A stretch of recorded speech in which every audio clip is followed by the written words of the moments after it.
Welcome back to Face the Nation. We want to turn now to the economy and that surprising jobs report for the month of January. We're joined by a former top economic advisor under the Trump administration, Gary Cohn, who is now the vice chairman of IBM. Good morning. Good to have you back here. Thanks for having me, Margaret. So 517,000 new jobs, but a lot of companies, particularly in tech, are announcing layoffs. So exactly where's the economy headed? So it's interesting. We did see the 500,000 plus new jobs, which was quite surprising, I think, to many of us. But I think what we're actually seeing here is a renormalization of the new economy. A lot of the jobs that we saw were jobs in the service industry. The service industry is coming back very strong because we're starting to see the economy go back to what we historically think of the economy. For the first time, we've seen occupancy rates in offices in major cities over 50%.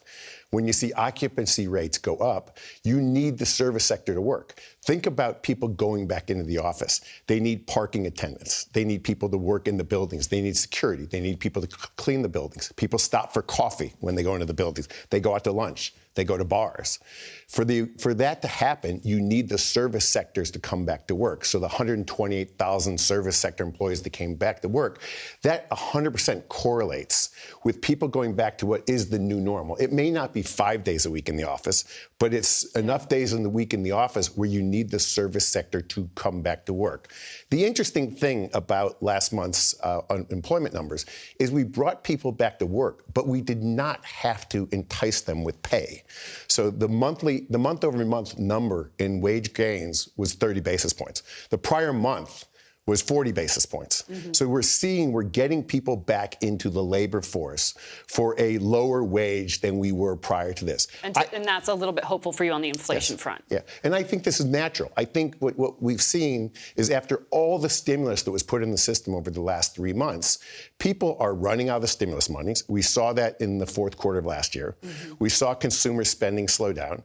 We saw debit balances on credit cards go up. We started to see delinquencies go up. And you know what happened? People actually did the right thing and they went back to work. They re-engaged and they re-entered the workforce. And I think we saw a lot of that in the January numbers. So these more positive signs have led Bank of America, for example, to say recession still in the cards, but not until after March. I wonder what your thoughts are on that. And as CEOs warn about borrowing costs going up as a result of the Fed hiking, they are tightening belts. So how far off is this recession? Well, we've got a couple of phenomena going on. Interest rates have been going up, so borrowing costs have been going up for companies. On the flip side, dollar has been weakening. So the multinational corporations in the United States who repatriate earnings from offshore, those repatriated earnings have become more valuable. Mm-hmm. I think the people that have been really worried about a recession in the first and second quarter of this year, I think after what we've seen this week with both Chairman Powell's announcements and the data in unemployment, I think that recession is off the table for Q1 and Q2 of this year. You know, we're going to get another employment report before the next Fed meeting, and we'll see where the economy is going. But it does feel like we're in relatively good shape here. The question is going to be, how does the Federal Reserve handle what's going on in the economy? Yeah. Are we going to continue to have to increase wages to draw people back in the labor force, or are people coming back in the labor force because they need to, and we're not going to have wage inflation? And if that happens, the Federal Reserve is actually in a very good place. Let me ask you about something the Fed chair said this week. He said Congress has to lift this debt ceiling. I'm throwing one of the things that could screw up your rosy prediction at you. He said no one should assume that the Fed can protect the economy from the consequences of failing to act in a timely manner. He's warning. He's not making plans for a default. You're on your own if it happens. Yes. Should there be a plan for the Fed to step in? I mean, I know legally it's in question here, but I talk to people on Capitol Hill who say Wall Street's not taking this seriously enough. The politics are really bad around the debt ceiling. The politics are very bad. You know, the one thing is every American is holding the U.S. government to raise the debt ceiling. The full faith and credit of the U.S. dollar and the U.S. dollar being the reserve currency is imperative to our economic well-being as a country. We ultimately have to get the debt ceiling raised. That said, what's going on here is not something out of the ordinary. If you look at debt ceiling raises over the last 40 or 50 years, no matter which party is in the minority, about 50% of the time, debt ceiling raises come with some amendments attached to them from the other party. So this is quite normal, the process that we're going through. You don't sound overly concerned. Look, I'm always concerned when we're dealing with debt ceiling, but I have a feeling that we will get there in the end when we have no other choice. You had the speaker here last week, and he felt confident that we would get there when we had no other choice. Mm-hmm. The speaker met with the President of the United States this week. The two of them came out of the meeting relatively confident. I feel they both understand there is no choice. In the end of the day, we have to raise the debt ceiling. The question is, can the Republicans get something in the legislation attached to the debt ceiling legislation that they want, that they feel like is a win, and the Democrats are willing to give it to them? Historically, that is what's happened numerous times. Yeah, and the risk there is real. I want to ask you as well about China. Mark Warner was here with us last week, and he said technology competition with China is the biggest issue of our time. He's worried about things that, like your company does, IBM, in terms of quantum computing. Is enough being done to keep America competitive on that front? Well, we're starting.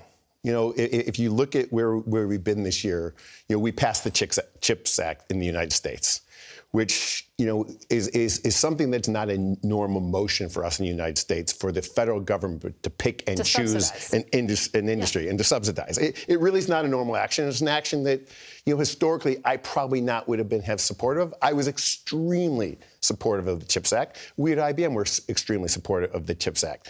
If we learn nothing else from the pandemic, we learned that there are certain goods that are necessity goods for this country to have. And we are overly reliant on places like China.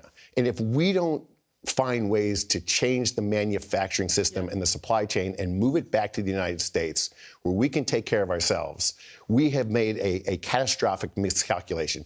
Chips are one of those areas where we cannot depend on the rest of the world and run our manufacturing business and continue to grow our economy. Pharmaceuticals is another area where we really have to move that industry and that manufacturing back to the United States. So I think we really have to evaluate what are the most crucial and sensitive businesses or industries that we cannot live with in the United States, and we're going to have to make real investments in those here in this country.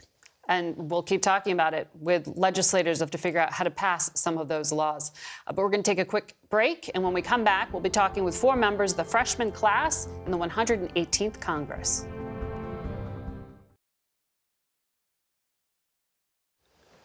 Joining us now for a look at the new Congress, a group of freshman House members. Congressman Robert Garcia is the president of the Democratic freshman class. He's from the state of California.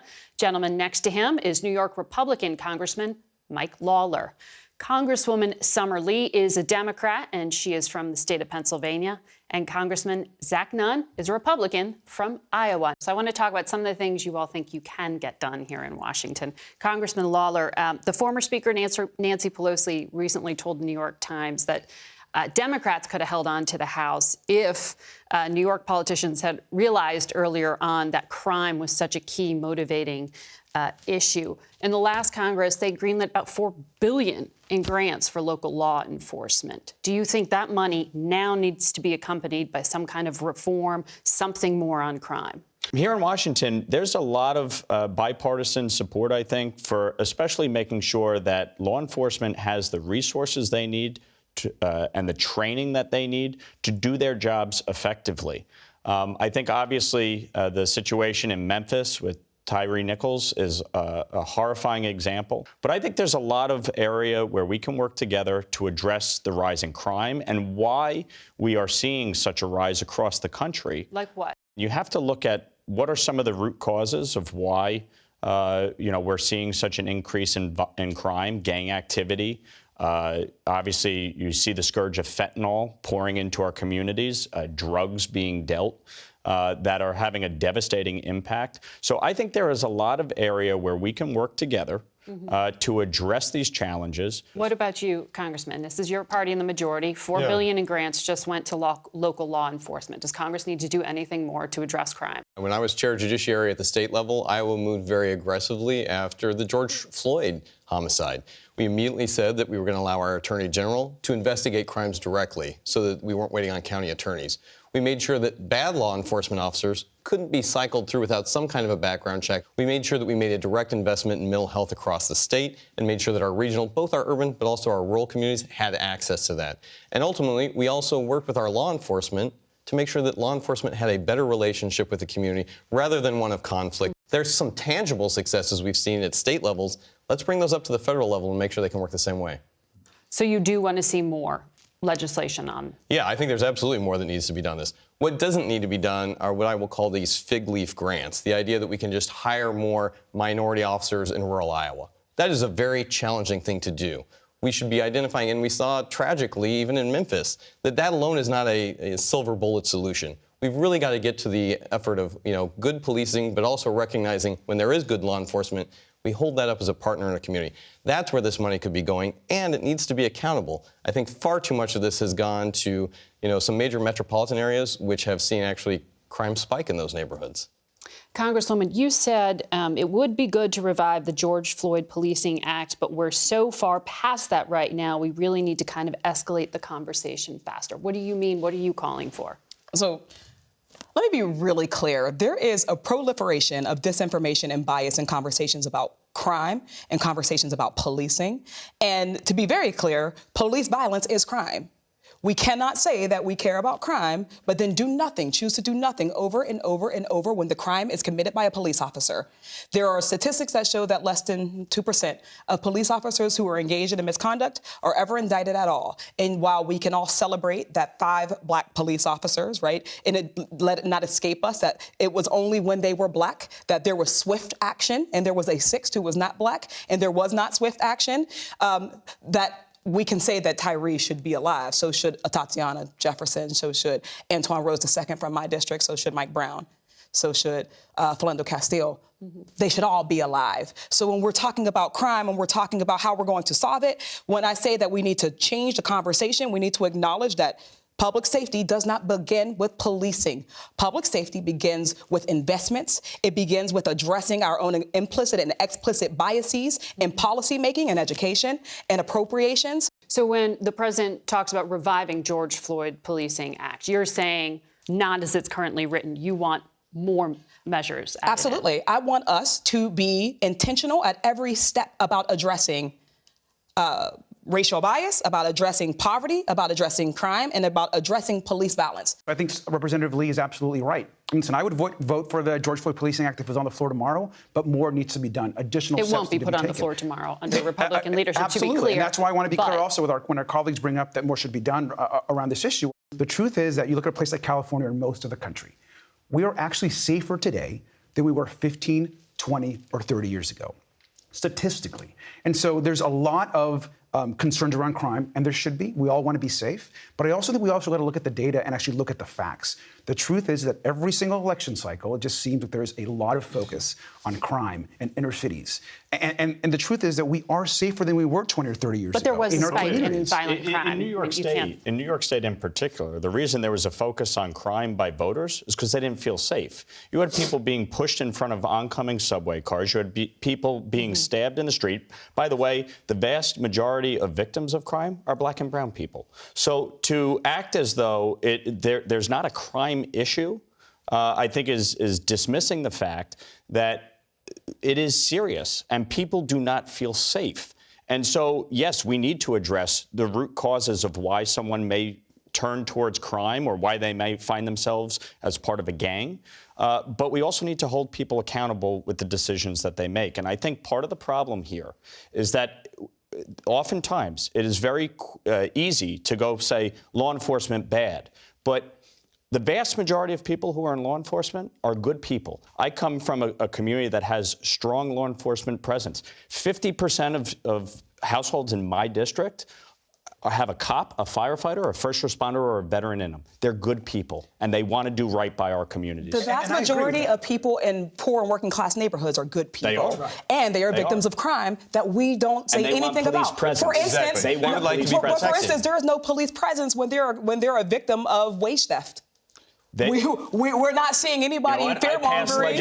I passed legislation. That's awesome, and I would like to see it happening here, because what we don't see when we're talking about crime, we're rarely talking about white collar crime. We're rarely talking about ways in which we're going to hold corporate criminals accountable. We're rarely taking any strides in any level of government to do anything about that. But we continue to talk about the crimes of desperation, and particularly the crimes in marginalized communities. I want to ask you about some other issues: immigration and border security. It has been years, and there has been a failure to legislate on this. What's going to be different in a split Congress now? Do you see hope for this? I do. I really do. The challenge right now is until we secure the border, we have a really porous situation where the folks who are coming here illegally are jumping ahead of the folks who are coming here legally. The folks who have set up shop in America and want to be good citizens are finding themselves outfoxed by people who are being encouraged to come here illegally. And it's not like everybody has the chance. It's those who can get here. Most Republicans in this Congress have been disingenuous on immigration. I'm an immigrant. I came to the U.S. when I was a young kid. I had the privilege and honor of becoming an American in my early 20s. I am grateful to this country. I love this country. Immigrants love this country. They just want an opportunity to be here, a pathway to citizenship. But you're talking about dreamers. You're talking about border security. Right. I mean, there are different aspects of this. What part of this can get through in this Congress? Which piece? So I would like all of the above. Both could be part of this Congress. Done. I agree with you on that. The thing is that, unfortunately, there's this myth that Democrats somehow aren't concerned about a secure border, or that we don't want an orderly process. But we also want to ensure that everybody wants a secure border, but we also want to ensure that we're talking about the humanity of people. These are people that are coming to this country that are desperate, that are suffering. And so this idea that we can't give these people justice, we can't support and help them, I think is anti-American. And I am hopeful, like some of you, I have talked to some Republicans on the other side that have an interest in a broader immigration reform package. And that's something that I hope that we can all work on. My wife is an immigrant as well. And she came to this country about a decade ago in search of economic opportunity. She comes from Eastern Europe, a former Soviet satellite state. The bottom line here is this: we embrace immigration, all right? But we have to have a legal process. We need to secure the border. We need to increase Border Patrol. We need to increase the number of judges and court personnel to hear asylum cases. Nobody should be waiting 2 to 3 years to hear an asylum case with the hope that they may come back for the court hearing. That's insane. And then we need to fix the legal immigration process so that people who want to come here can do so legally and contribute to our communities, to our culture, to our economy. And I think there can be broad bipartisan agreement on this if everybody is willing to kind of give a little. Both sides have failed on immigration for years. For years. This is not one party or the other. Both sides have failed miserably here. And we have a situation that is unsustainable. I want to move on to governance and debt. Can I see a show of hands? Are you all confident that America will avoid defaulting on its debt? Yes. Yes. Show of hands. I'd like to think so. I hope so. You're confident we will avoid the cliff? We absolutely will. The bottom line is this. We have incurred debt previously. We have an obligation to pay that. We will lift the debt ceiling. Do you believe that some of your Republican colleagues who have been in a very different place on this will come along, and that the party... Absolutely. But here's the point I would make. Over the past many decades, major spending reform has been tied to the debt ceiling. Okay, so the White House needs to recognize one thing. One-party rule in Washington is over. They need to negotiate with the Speaker in good faith to come to a long-term agreement that puts us on the path to fiscal solvency. Social Security, health care, including Medicare, Medicaid, and then defense are the three biggest line items. Where do you cut? If you have to have this conversation, where do you cut? Defense. The reality is that we can't keep asking the same people to compromise over and over and over. When we talk about these conversations, we have to humanize them. We have to be very clear what we are proposing to cut, who are going to be impacted by it. What we've actually been spending all this money on is actually getting our country back on track. We just went through the single largest loss of life event in the modern era of our country. We lost over 1 million Americans. We spent money trying to keep people alive. We spent money trying to keep businesses afloat. We spent money to ensure that people were housed, people that needed support. And so Yes, there was significant spending, but it was spending to respond to this incredible pandemic. So I have to be respectful and say, you're saying government's the solution for this. I'm saying states like Iowa that opened back up, people were the solution. We're in the business of government. So of course government is absolutely. So let's, with respect. As far as this unity amongst Republicans around the debt ceiling, the truth is there is no unity. The Democrats are united. We're not going to cut Social Security. We're not going to cut Medicare. And so I'm interested to know how we're going to get to this resolution, because we know that this issue, at the end of the day, impacts working people the most. So the discretionary spending you would cut is also in defense? Listen, I think, first of all, if it was up to me, we'd be raising taxes on billionaires and corporations. That's how we'd be getting more support. But I think Representative Lee is right. I think we have to be able to look at an institution like the Pentagon. So let's be very clear here. If somebody is looking for an opportunity to go to college, they have the opportunity to serve in the military, and it will help pay for them to have the privilege of going to college. What I will not do is see members of the military who are on the front line defending our very opportunity to even go to college have their paychecks cut or their opportunity to defend themselves cut because of lackluster equipment. Well, the military is very... No, you just said Pell Grants versus military. No. Let's humanize it. Let's humanize. There's a difference between sending our troops somewhere defenseless and then looking at our defense budget. Right. Which is the highest of the next, 20 countries combined? Right. We're not saying that we're sending... continually forced to defend the world. With endless wars. But Speaker McCarthy, on this program last week, said when it came to cutting discretionary spending, actually one of the places he would look to trim fat was the Defense Department. You Margaret, don't sound like you're okay with that. So let's take, first of all, what he did say is take things off the table. We're going to protect Social Security. People have paid into that. They deserve to have that back. Republicans are committed to that. Let's take the Medicare that has gone out there to make sure that people have access to the health care they need to be successful off the table.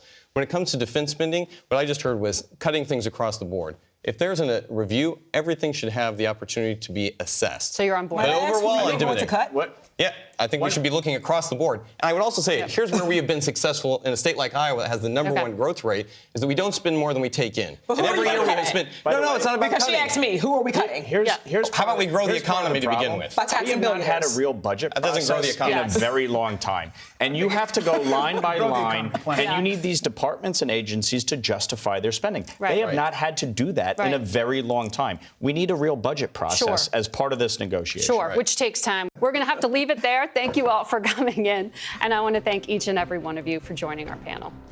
Thanks, Margaret. Thanks for having us. Thanks. That's it for us today. Thank you for watching.